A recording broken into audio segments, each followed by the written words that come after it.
Are you escaping the present moment? Are you filling it up? And how is silence bothering you? So, what are the different ways in which people fill up silence? They fill up silence by withdrawing. They withdraw from here. That's the character armor, right? They withdraw from here. When they withdraw, what do? They overdo something. They avoid something.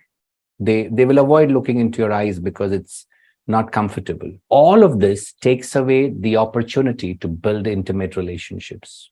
So what is the client filling up that silence with? Could be rituals. And they would constantly be, our Father who art in heaven, hallowed be your name. They want to fill it up. And because silence is difficult, so they fill it up.